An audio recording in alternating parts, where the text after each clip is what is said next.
नमस्कार, स्वागत है आपका आवाज़े ख्वातीन में। मैं हूं रत्ना शुक्ला आनंद। आज विश्व पशु संरक्षण दिवस है और इस मौके पर हम आपकी मुलाकात करवा रहे हैं एक ऐसी महिला से जो वन्य जीव संरक्षण का काम कर रही है। जी हाँ, हम आपकी मुलाकात करवा रहे हैं आलिया मीर से, जो कश्मीर की रहने वाली है और कश्मीर की पहली महिला वन्य जीव संरक्षक है। ये कुछ खास इसलिए हो जाता है कि पशुओं से प्रेम तो महिलाओं को होता है, लेकिन ये वाइल्ड लाइफ को रेस्क्यू करती हैं, तो ये थोड़ा खतरनाक भी होता है और ये अलग तरह का काम है। इसलिए आलिया का काम काफी मुश्किल भरा भी है और चुनौतीपूर्ण भी है। आलिया, बहुत बहुत स्वागत है आपका आवाज़े ख्वातीन में। बहुत बहुत शुक्रिया, थैंक यू सो मच मुझे बुलाने के लिए। जी, आलिया, सबसे पहले हम आपसे जानना चाहेंगे कि आपके जहन में ये ख्याल कब आया कि मुझे वन्य जीव संरक्षण करना है? मुझे लगता है थोड़ा बहुत इसके जीन्स जो होते हैं, इसके फीलिंग जो होती है, वो तो थोड़ी बहुत सब में होती है, बट ये पहले से तय नहीं होता है कि हमें ये करना है या मतलब किसी पर्टिकुलर फील्ड में जाना है। तो धीरे धीरे करके मतलब आप अपने एबिलिटीज को भी जान पाते हैं एंड धीरे धीरे करके आप अपने खुद को जान पाते हैं कि आप क्या कर सकते हैं, किस में अच्छा कर सकते हैं और आपका फीलिंग किस तरफ से है, किस तरफ जाना चाहते हैं आप। सो आई फील मेरे साथ भी ऐसा ही हुआ। पहले तो मैं सोच रही थी कि जैसे हमारा सेटअप जो कश्मीर का है, तो हम बेसिकली यहाँ पे समझते हैं कि फीमेल्स के लिए टीचिंग सबसे बेस्ट है। आपको बड़े आराम से आप बच्चों के साथ डील करती हैं, क्योंकि फीमेल्स जो हैं उनका पेशेंस लेवल जो है वो बहुत अच्छा माना जाता है। सो यहाँ पे हम समझते हैं कि फीमेल्स जो है वो टीचिंग में जाके बहुत अच्छा कर सकती हैं। सो यही सोच मुझ में भी थी। मुझे पता था कि मुझे टीचिंग में जाना है। सो मैं उस तरफ ज़्यादा ये थी, इंक्लाइन थी। लेकिन कुछ ऐसा हुआ कि मुझे कुछ ऐसे लोगों के साथ काम करने को मिला। मेरे जो अभी ऑर्गेनाइजेशन के को फाउंडर्स है miss Geeta Sheshmani ji and mister Kartik Satyanarayan ji, then मेरे हस्बैंड हैं। तो इन सब का साथ मिला, इन सब के साथ काम करने का मौका मिला, इनको देखने का मौका मिला एंड आई थॉट कि मतलब ये बहुत ही अच्छा काम कर रहे हैं इनफैक्ट। और मतलब इनकी लाइफ में एनिमल्स की प्रायोरिटी को देख के मतलब इनका काम देख के ऑब्वियसली कोई भी मोटिवेट हो सकता है।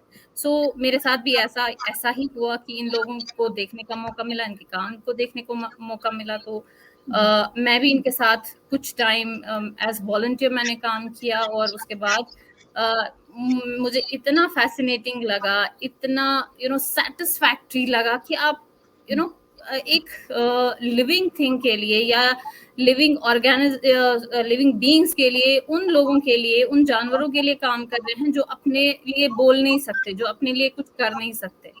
सो आई थॉट कि हाँ, इसकी जरूरत है। और दूसरा जो हमारे मुआशरे में, हमारे सोसाइटी में जो चीजें हम देख रहे हैं कि हमारी जरूरतें इतनी ज्यादा बढ़ गई हैं कि हम नेचर को किस तरह से, नेचर में चीजें हैं, चाहे एनिमल्स हैं, वाइल्ड हैं, लिविंग पेट हैं या बाकी एनवायरनमेंट है, फ्लोरा फाउना जो भी है, तो हम उसे अपनी ज़रूरतों के लिए किस तरह से एक्सप्लॉइट करते हैं। सो आई थॉट कि ये बेस्ट टाइम है और ज़रूरत है कि इसमें ज़्यादा से ज़्यादा लोग जुड़े, ज़्यादा से ज़्यादा लोग इसके लिए, सोसाइटी के लिए, कंजर्वेशन, नेचर कंजर्वेशन के लिए काम करें।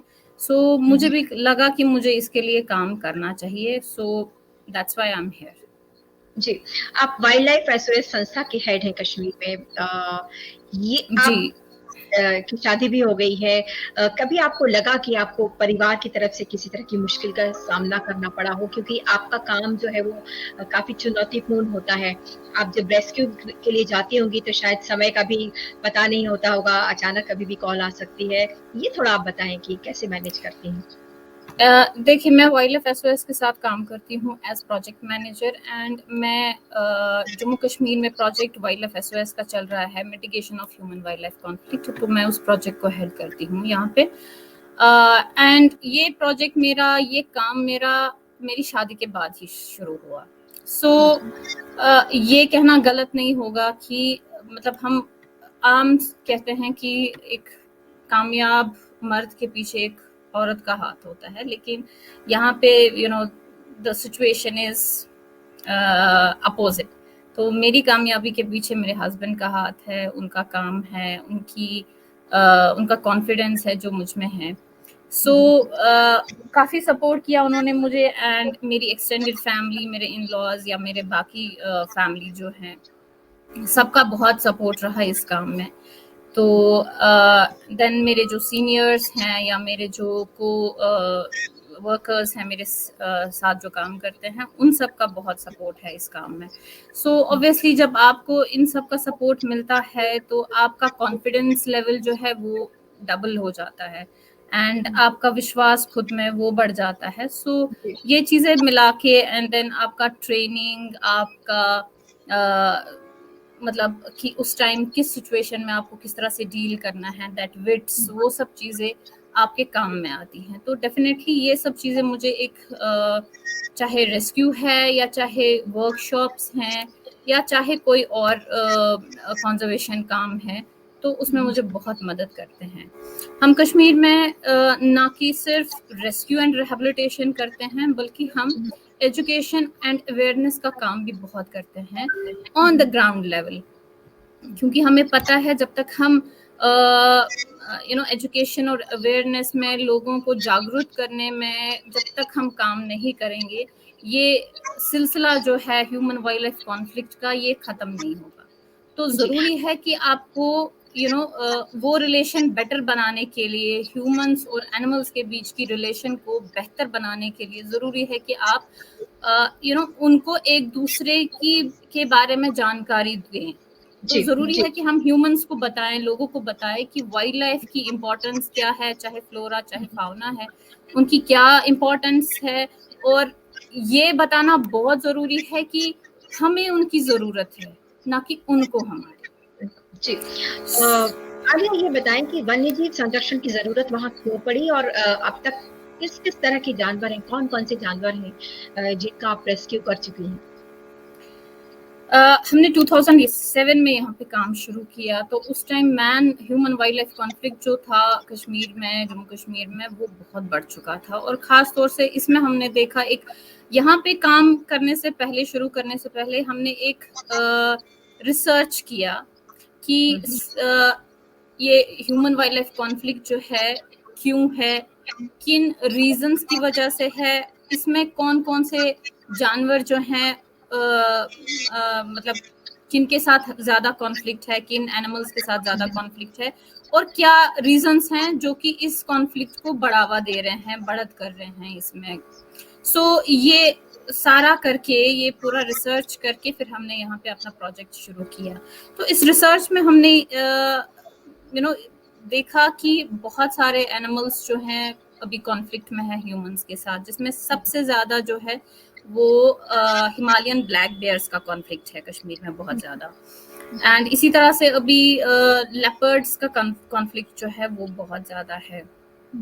देन रीसेंट ट्रेंड हमने देखा 2014 ऑनवर्ड्स, हमने देखा कि रेप्टाइल्स का कॉन्फ्लिक्ट जो है वो बढ़ रहा है।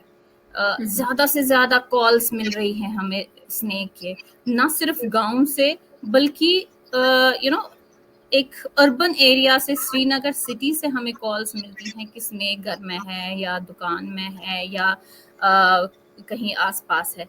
तो ये मतलब ये चीज़ जो है बड़ी चौंकाने वाली होती है कि मतलब स्नेक का तो अभी यहाँ पे बिल्कुल कॉन्सेप्ट ही नहीं था कि स्नेक भी आ सकता है घर में या स्नेक हमको देखने को मिलेगा। तो ये बहुत बड़ी चौंकाने वाली चीज़ें हैं जो हम अपने इस काम में देख रहे हैं। सो ये बेयर्स, लेपर्ड्स एंड रेप्टाइल्स और बर्ड्स, ये कुछ ऐसी स्पीशीज हैं जिनका कॉन्फ्लिक्ट जो है हमने यहाँ पे देखा है, जिसमें मैक्सिमम जो है बेयर्स और लेपर्ड्स की वजह से। इसकी वजह क्या है, इतना ज़्यादा कैसे ये बढ़ा? आपने कहा ह्यूमन वाइल्ड लाइफ कॉन्फ्लिक्ट है, कैसे बढ़ा, क्या पॉपुलेशन बढ़ रही है? क्योंकि हमेशा ऐसा होता है कि इंसानों ने उनकी जो है वो जगह को घेर लिया है शायद, और इस वजह से वो अब इलाकों में आते हैं, जैसा देश भर में देखा जाता है। ये कश्मीर जी। में भी दिक्कत है जी। देखिए, ये ह्यूमन वाइल्ड लाइफ कॉन्फ्लिक्ट सिर्फ कश्मीर में नहीं है, दुनिया में हर जगह पे है। जी अब सोचना ये है कि आप इसको किस तरह से कम कर सकते हैं, या इसको किस तरह से बिल्कुल जीरो पे ला सकते हैं। लेकिन उससे पहले ये जानने की जरूरत पड़ती है कि ये कॉन्फ्लिक्ट शुरू क्यों हुआ, कैसे हुआ, क्या रीजंस हैं, फिर उन्हीं रीजंस पे काम करने की जरूरत है। तो जहां तक हमारी रिसर्च की बात है, हमने अपनी रिसर्च में ये पाया कि हैबिटेट डिग्रेडेशन, इनका जो घर है वो हम खत्म कर रहे हैं, हैबिटेट्स को फ्रैगमेंट कर रहे हैं, वहां से रोड्स बन रहे हैं, वहां पे वीआईपी हट्स बन रही हैं, या वहां पे होटल्स आ रहे हैं, या कुछ ऐसा ही, मतलब कुछ अनडेवलपमेंटल अनप्लान डेवलपमेंट काम जो है वो हो रहा है, रैपिड अर्बनाइजेशन हो रही है, जिनकी वजह से इनका हैबिटेट जो है वो श्रिंक हो रहा है। यही वजह है कि एनिमल्स जो हैं, इनकी ये नीड्स चाहे शेल्टर की है चाहे फूड की है, इनकी तो दो ही ज़रूरतें हैं, ज़रूरतें तो हमारी बढ़ रही हैं बेहिसाब। तो इनकी ये दो ज़रूरतें उस एरिया में फुलफिल नहीं हो रही है। जब जंगल नहीं है तो इनका घर नहीं है, जब इनका घर नहीं है तो इनको वहाँ पे प्रे बेस भी नहीं मिलती है, कुछ खाने को नहीं मिलता। दैट्स वाई कि ये ह्यूमन हैबिटेशंस की तरफ रुख करते हैं, क्योंकि इनका एरिया जो है बिल्कुल कम्प्लीटली डिस्टर्ब्ड है, कम्प्लीटली उसको ख़राब कर दिया गया है। उसमें से मतलब इस तरह का बन गया है कि वो एक हेल्दी हैबिटेट इनके लिए एज सर्व नहीं करता है, जिसकी वजह से ये ह्यूमन हैबिटेशंस की तरफ रुख करते हैं। या फिर ऐसा कहना भी गलत नहीं है कि हम जंगलों में रहने गए हैं, बिल्कुल हमारे, मतलब आप कहीं पे भी जाइए आप देख सकते हैं कि जंगल के बिल्कुल जंगल के फुट हिल्स में, जंगल के दामन में हमने अपने घर बनाए हैं, हमने अपने वहाँ पे एग्रीकल्चरल फील्ड्स रखे हुए हैं, हम वहाँ पे किसानी करते हैं, खेती बाड़ी करते हैं। तो जब आप फॉरेस्ट के बिल्कुल पास में हैं या फॉरेस्ट के अंदर हैं, तो आप समझ सकते हैं कि आपको ये मान के चलना है कि किसी भी एनिमल के साथ आपका एनकाउंटर हो सकता है। फिर आप जिन वन्य जीवों का बचाव करती हैं, संरक्षण करती हैं, फिर ये कहाँ जाते हैं? इनको दोबारा कहाँ छोड़ा जाता है?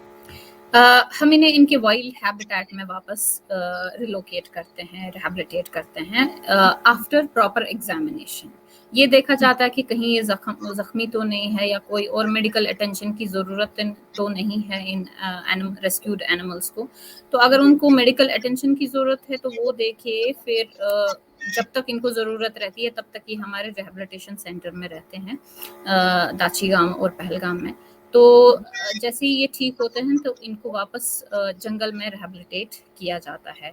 एंड अगर कुछ ऐसे केसेस हैं जहाँ पे हम इनको वापस रिहैबिलिटेट नहीं कर सकते, वापस वाइल्ड में नहीं छोड़ सकते, तो उन केसेस में उन एनिमल्स को हम अपने रिहैबिलिटेशन सेंटर में ही उनका लुक आफ्टर करते हैं। तो इसी में हमारे हमने कुछ बेयर कब्स अडॉप्ट किए थे, जिनकी मदर जो है वो ह्यूमन वाइल्ड लाइफ कॉन्फ्लिक्ट में मारी गई। तो ऐसे कुछ केसेस आए हमारे पास, जिसमें कि फिर उनके जो बेयर कब्स रह गए थे जस्ट एक हफ्ते 1 वीक ओल्ड, तो उनको हम अपने रिहैबिलिटेशन सेंटर में उनको हमने अपने निगरानी में रखा। सो कुछ बेयर कब्स को भी हमने अडॉप्ट किया है हमारे दाची गांव में और हमारे पहलगाम सेंटर्स में। जी, आमतौर पर हम देखते हैं, जैसे नेशनल ज्योग्राफिक या डिस्कवरी चैनल्स में देखते हैं कि वहाँ पर होते हैं जो रेस्क्यू ऑपरेशंस में जो जुटे होते हैं, महिलाएं पुरुष साथ जुटे होते हैं। आपने कहीं स्नेक्स की बात कही, रेप्टाइल्स की बात कही, आपने इनका भी रेस्क्यू किया है? और कितना चुनौतीपूर्ण होता है, कितना खतरनाक होता है? क्योंकि ये तो सभी वाइल्ड लाइफ तो सभी जो है वो बहुत चुनौतीपूर्ण है। तो एक महिला होने के नाते ये आपके लिए, आपको डर नहीं लगता? देखिए, मुझे लगता है डर सबको लगना चाहिए, मुझे भी लगता है, और सबको लगना भी चाहिए, क्योंकि यही एक रास्ता है और यही एक चीज़ मुझे लगता है जो ये डिजर्व करते हैं। मतलब वाइल्ड लाइफ एक ऐसी चीज है जिनसे डरना चाहिए। मुझे लगता है उनसे डरना, उनका रिस्पेक्ट करना है। जब तक आप उनसे डरेंगे नहीं, आप उनको यू नो डिस्टर्ब नहीं करेंगे। और जी उनके साथ छेड़छाड़ करना, उनके साथ हीरोइज्म करना, उनके साथ फोटोज लेना एंड ऑल दैट, उनको अनएथिकल तरीके से, अनसाइंटिफिक मेथड से उनको हैंडल करना, मुझे लगता है ये एक बहुत गलत बात है, बहुत गलत चीज है जो हमें नहीं करनी चाहिए। सो मैं सबसे ये कहती हूँ कि हाँ, मुझे भी डर लगता है और आपको भी डर लगना चाहिए, और आपके लिए आपको इन एनिमल्स को रिस्पेक्ट देना चाहिए, आपको इनकी लाइफ, राइट टू लिव जो है उसको रिस्पेक्ट करना चाहिए, और इनकी जो एक डिस्टेंस है, सेफ डिस्टेंस है, उसको मेंटेन करना चाहिए। आगे इसके जहाँ लिए कोई विशेष जी प्रशिक्षण भी दिया है? इसके लिए कोई विशेष प्रशिक्षण दिया जाता है आप लोगों को किस तरह से बिल्कुल, रेस्क्यू? हमारा इन कैंपस ट्रेनिंग्स होते रहते हैं, और वर्कशॉप्स कंटिन्यूअसली होते रहते हैं। सो ताकि हम अपना ये जो चीज़ है, अपनी ट्रेनिंग्स जो है, अपने इस चीज़ को थोड़ा ब्रश अप करते रहें, क्योंकि ultimately you are dealing with wild animals. आप वाइल्ड एनिमल्स के साथ काम कर रहे हैं, जंगली जानवरों के साथ काम कर रहे हैं, एंड हमेशा मतलब ये एक ऐसा काम रहा है जहाँ पे दो तरफ की जिंदगियां रिस्क में होती हैं। एक तरफ से एनिमल भी रिस्क में होता है, दूसरी साइड से हम भी, जो हैंडलर्स हैं, जो रेस्क्यूअर्स हैं, तो उनकी लाइफ भी रिस्क में होती है, क्योंकि कभी भी नहीं पता कि किस तरह की सिचुएशन हो सकती है। जी तो कुछ भी, मतलब वो रेस्क्यू ऑपरेशन जो है कभी भी कोई भी मोड़ ले सकता है, अगर आपने एक चूक कर दी, एक गलती कर दी, बिल्कुल तो बिल्कुल। वो कभी बड़ा ऐसा आपके साथ कोई ऐसा कभी हादसा पेश आया कि जब आपको लगा कि कुछ खतरा पैदा हो गया हो? देखिए, मुझे लगता है हर एक रेस्क्यू जो है वो रिस्की है, क्योंकि जैसे मैंने कहा, सिचुएशन नहीं पता होती हमें कि क्या सिचुएशन हो सकती है। तो हाँ, हमेशा मतलब वो चीज तो बनी रहती है। आलिया जी, आपको स्नेक लेडी के नाम से भी जाना जाता है श्रीनगर में। कभी कुछ ऐसा आपको लगा कि ये बहुत चुनौतीपूर्ण है? कभी कोई ऐसी घटना सामने आई हो, आपको लगा हो, डर लगा हो? अगर आप हमसे शेयर कर सकें। देखिए, जैसे मैंने कहा कि मुझे हर रेस्क्यू में डर लगता है, क्योंकि हर रेस्क्यू एक चैलेंज रहता है, एक डिफरेंट सिचुएशन रहती है हर टाइम। लेकिन ये है कि उस डर को हावी नहीं होने देती मैं, और मुझे उस टाइम ये सिर्फ याद रहता है कि मुझे ये रेस्क्यू करना है, चाहे आप कितना भी टाइम मुझे लग जाए। तो कभी कभी तो एक रेस्क्यू में मुझे पूरा दिन देना पड़ता है, सुबह से शाम तक, बट उसकी कोई इशू नहीं रहता। सिर्फ ये है कि ये रेस्क्यू जो है वो सेफली हो जाए, चाहे किसी भी एनिमल का हो। एक बार तो बहुत रिसेंटली एक लेपर्ड कॉन्फ्लिक्ट हुआ था हमारे बिल्कुल अर्बनाइज्ड एक एरिया है हमारा, श्रीनगर सिटी में ही आता है। तो लेपर्ड का कॉन्फ्लिक्ट था, तो पूरे 5 दिन वी वर ऑन टोज, सारे departments, wild life department and बाकी अलाइड डिपार्टमेंट्स जो उनके साथ हैं, वाइल्ड लाइफ एसओएस में हम लोग थे। तो पूरे 5 दिन वो रेस्क्यू चलता रहा, but ultimately on 5th day we were able to rescue that leopard. तो ये चीजें तो पता है हमको कि होती रहेंगी, बट हम होप करते हैं कि एक ऐसा लैंडस्केप क्रिएट हो जहाँ पे कि ये एनिमल्स भी पीसफुली रह सके और ह्यूमंस भी पीसफुली रह सके, या कुछ ऐसा कुछ हो जाए कि हमारा रिलेशनशिप जो है वो बड़ा पीसफुल हो जाए, जैसा पहले होता था। बेहद महत्वपूर्ण और साहस भरा काम है ये जो आप आलिया कर रही हैं। बाकी लड़कियों के लिए भी आप प्रेरणा स्रोत होंगी क्या? और लड़कियां भी आपसे जुड़ रही हैं इस काम में? जी, बहुत सारी लड़कियां तो जब भी हमारे एजुकेशनल वर्कशॉप्स होते हैं, चाहे कॉलेजेस स्कूल्स में होते हैं या चाहे कम्युनिटीज में होते हैं, विलेजेस में होते हैं, तो काफ़ी सारी लड़कियां जो है वो मुझसे जुड़ने की कोशिश करते हैं, मुझसे बात करते हैं कि आपको डर तो नहीं लगता, हम कैसे हेल्प कर सकते हैं, एज वॉलंटियर हम किस तरह से कनेक्ट हो सकते हैं, या इस तरह की मोटिवेशनल चीज़ें देखने को मिलती हैं कि जहाँ पे ज़्यादा से ज़्यादा लड़के लड़कियाँ हमसे जुड़ते हैं। सो वो देख के बड़ा अच्छा लगता है, एंड एक होप आप में आता है कि हाँ, शायद हमारी जो यंगर जनरेशन है वो इस कंजर्वेशन को बहुत सीरियसली ले रहे हैं, और हमसे ज़्यादा उनकी समझ है इन चीज़ों में, तो होपफुली वो हमसे अच्छा करें। आलिया, बहुत अच्छा आप काम कर रही हैं, हमारी शुभकामनाएं हैं। आवाज़े ख़वातीन से बात करने का बहुत बहुत शुक्रिया। हम आगे भी आपसे बातचीत करते रहेंगे। शुक्रिया। Definitely, thank you so much, बहुत बहुत शुक्रिया।